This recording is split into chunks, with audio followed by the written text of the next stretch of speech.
लड़का देखने नहीं जाते। पहले के लोग सभी लोगों को इकट्ठा करके सबसे सलाह लेते थे कि भैया हमें अपनी बिटिया की शादी करनी है तो तुम हमें अच्छे से अच्छा लड़का बता दो। तो जो कोई भी अच्छा लड़का बता देता था वो महाराज उन्हीं के साथ शादी कर देते थे। आज ध्यान रखना, श्री सुखदेव जी समझा रहे हैं राजन परीक्षित, हुआ ऐसा कि इधर महाराज रेवतक जो थे ये नित्य प्रतिदिन ब्रह्मा जी की सभा में बैठने के लिए जाया करते थे। तो जब ब्रह्मा जी की सभा में बैठने के लिए जाया करते थे रेवतक, तो एक दिन ब्रह्मा जी की सभा में बैठने के लिए रेवतक गए। तो उस सभा में बैठ करके रेवतक ने ब्रह्मा जी से कहा, हे ब्रह्मा जी, मुझे अपनी बेटी की शादी करनी है रेवती की, तो तुम्हारी नजरों में कोई अच्छा लड़का हो तो हमें बता दो। तो ब्रह्मा जी बोले, देखो रेवतक, अगर तो मेरी नजरों में कोई अच्छा लड़का नहीं है, लेकिन जब लड़का आ जाए नजरों में तो हम तुम्हें जरूर बता दिए। रेवतक बोले ठीक है। अब ऐसे वार्तालाप होते होते होते होते बुजुर्गों ध्यान रखना, वार्तालाप होते होते लोकेशन बातें होते होते वो रेवतक जो थे वो ब्रह्मा जी की सभा में महाराज इतने लीन हो गए कि वो अपनी बिटिया के लिए लड़का देखने आए थे, लेकिन लड़का की तो सुध सब भूल गए। और बाई सभा में बैठ के महाराज एक युग नहीं, 2 युग नहीं, बल्कि 3 युग बीत गए। सतयुग भी पूरा बीत गया, क्योंकि रेवतक जो थे ये ब्रह्मा जी की सभा में सतयुग में बैठने के लिए गए थे। और सतयुग में बैठ करके इतने लीन हो गए कि सतयुग भी बीत गया, पूरा त्रेता बीत गया, आ गया द्वापर। और द्वापर में कृष्ण का भी अवतार हो गया और कृष्ण ने लीलाएं भी कर ली, द्वारका में भी पहुंच गए। तब ब्रह्मा जी ने कही, रेवतक, तुम तो अपनी बिटिया के लिए लड़का देखने आए थे और तुम्हें होश हुआ क्या युग 3 बीती है, आए थे तुम सतयुग में और आएगा द्वापर, अब तुम अपनी बिटिया की शादी नहीं करी और तुम्हें नहीं पता है। सुनो मेरी बात। महाराज जवाब दिया ब्रह्मा जी ने, कि बीत गए युग 3, कि तू कपलीन है मेरे भाई, और तुम एक साथ की हुई गई रे बिटिया की लंबाई।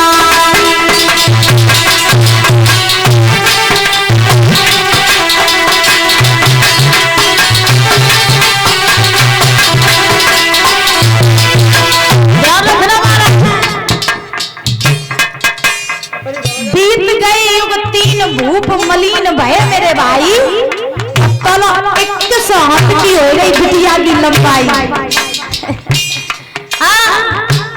3 युग बीत गए परीक्षित महाराज, 3 युगों के बाद में रेवती की लंबाई 21 हाथ लंबी हो गई। अब तो अनुमान लगाओ क्या 21 हाथ लंबी बिटिया कितनी लंबी हो जाएगी, बहुत लंबी। अब महाराज 21 हाथ लंबी हो गई रेवती। ब्रह्मा जी ने कही, रेवतक कहाँ सो रहे हो, बिटिया की शादी आदि करनी है कि नहीं करनी? 3 युग बीत गई, बिटिया तुम्हारी धरती के साथ लंबी हुई है, शादी नहीं करे। सुनो मेरी बात, बीत गए युग 3 के भूप मलिन भये मेरे भाई, तब 21 हाथ की हुई गई रे बिटिया की लंबाई। अरे सुनो सवा के व्रात भूप अकुला तो सोचवाओ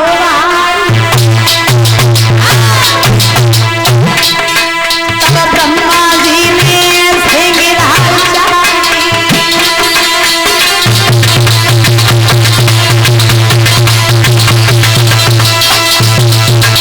आज ध्यान रखना, ब्रह्मा जी ने कहा जा तुम अपनी बेटी के लिए शादी, बेटी के लिए लड़का देखो, जाकर के इसकी शादी कर दो। 21 हाथ लंबी तुम्हारी बिटिया हुई है, ब्याह नहीं करियो।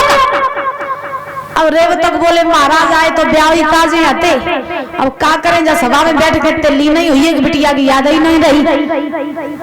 अब हम कहाँ लड़का देखने जाइए, तुम बताओ, तुम्हारी नजरों में कोई अच्छा लड़का हो तो बता दो।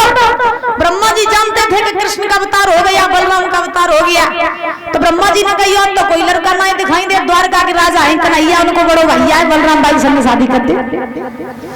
अब महाराज ध्यान रखना, रेवतक बोले ठीक है हम शादी कर देंगे बलराम के साथ में ही। रेवतक अर्शक नगरी में आए, नाई पंडित के द्वारा महाराज पहुंचा दिया बलराम के पास में, लगन पत्र का पहुंचा दी। अब बलराम ने जब पत्र पढ़ा, बलराम बड़े प्रसन्न हुए। भगवान बोले भैया तेरी तो लाग लग गई है, तेरे तो रिश्ता आएगा, अब जल्दी जल्दी दूल्हा बन जा और चलो बरात लेके चले। अब बलराम जा नहीं जानते कि बिटिया एक के साथ लंबी है। बुजुर्गो बलराम ये नहीं जानते थे कि रेवती एक के साथ लंबी है। बलराम तो यही जानते कि बिटिया ये कोई सुगर है, अच्छी बिटिया हो या नीकी हो, और जा नहीं जानते कि बिटिया तो सीधो खम्माएंगे। हाँ, अब भगवान कन्हैया ने जवाब दिया भैया देरी न करो, दूल्हा बन जाओ और बारात लेके चलें। पहले के जमाने में ऐसा होता था कि महाराज ना लड़की लड़का को देखती थी और ना लड़का लड़की को देखता था। और आजकल तो देखवे की छोड़ो, आजकल बाई चांस शादी फिक्स हो जाए तो हलो पहले चालू है, हलो पहले और लगत महाराज ऐसी तो पूरी बीमारी फैली के बता ही नहीं सकता। आज ध्यान रखना, श्री सुखदेव जी समझा रहे हैं राजन परीक्षक। बलराम ने देरी नहीं की, दूल्हा बन गए, सुंदर सी बारात तैयार कर ली और बारात तैयार करके अर्शक नगरी में आए गए। अर्शक नगरी में आए तो आने के बाद में महाराज इधर रेवतक ने बड़ा सम्मान किया, सम्मान के साथ में बलराम को बैठाला, बारात का स्वागत किया। अब इधर बलराम जी देख रहे कि देख रेवती किए तैयार रहे, ने कहा मैं तो देख लें कि मेरी बहू कैसी है। अब बलराम देख रहे महाराज टुकुर टुकुर हुई निगाहें टिकाएं के देखे मेरी पत्नी कैसी है। अब जाना जानते कि पत्नी एक के साथ लंबी है। तो आज बलराम जी जो है सो मंडप के नीचे पहुंचिए। जब बलराम मंडप के नीचे पहुंचे सो महाराज इधर चली रेवती अपनी सहेलियन के संग में। तो रेवती की जो सहेलियां आती वो तो बारी बारी सी लग रही और महाराज रेवती सीधो खम्मा लग रहा, चलो आयरो टाड़ सो। हाँ, और रेवती हाथ में जयमाला लेके जो चली। अब बलराम बैठे मंडप के नीचे, बलराम ने देखो कि आ रही है रेवती, आ रही होगी रेवती। अब जो रेवती आगे बढ़ी हाथ में माला और भगवान ने देखो, भगवान कन्हैया सोचने लगे हाय हमें लगत कि जय भाभी है। अब भगवान बलराम के पास में पहुंचे, बलराम से बोले भैया भाभी आ रही सामने भाभी। बलराम बोले कहाँ आ रहे? भगवान बोले आ तो नहीं लंबी लंबी सबसे लंबी दे ये भाभी। अब बलराम खड़े हो गए कि जी, बोले हाँ। अब भगवान सोचने लगे अब तो भैया मेरे परियोजन करवे। अब भैया भाभी की इनकी गुजर कैसे हुई है कि भैया मेरा 1200 भाभी एक के साथ लंबी, अब इनको क्या हुई है? भगवान मन ही मन में सोचने लगे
मन ही मन में सोचने लगे कि भाभी के साथ लंबी भैया 1200 दिन की गुजर कैसे हुई है। अब बलराम के पास में पहुंचे, प्रभु जवाब दिया, भैया अब तू ब्याह करिए, इतनी लंबी भौजी थे है शादी करेगा? भाभी तो बहुत लंबी है, कैसे तेरी शादी हो, कैसे गुजर हुई है? अबे कुछ ना बिगड़ो, चलो और बिटियां मिल रही हैं। बलराम ने जवाब दिया, हे कृष्ण अब जो है जैसा है शादी तो करनी ही पड़ेगी। अगर लौट करके जाएंगे तो रेवती का भी अपमान होगा, साथ साथ हमारा भी अपमान होगा। तो अब रेवती के साथ में शादी तो करनी ही पड़ेगी। और उसी समय महाराज आज बलराम के साथ में रेवती का विवाह हुआ। जब बलराम के साथ में रेवती का विवाह हुआ तो आज बलराम रेवती को लेकर के द्वारका में आए और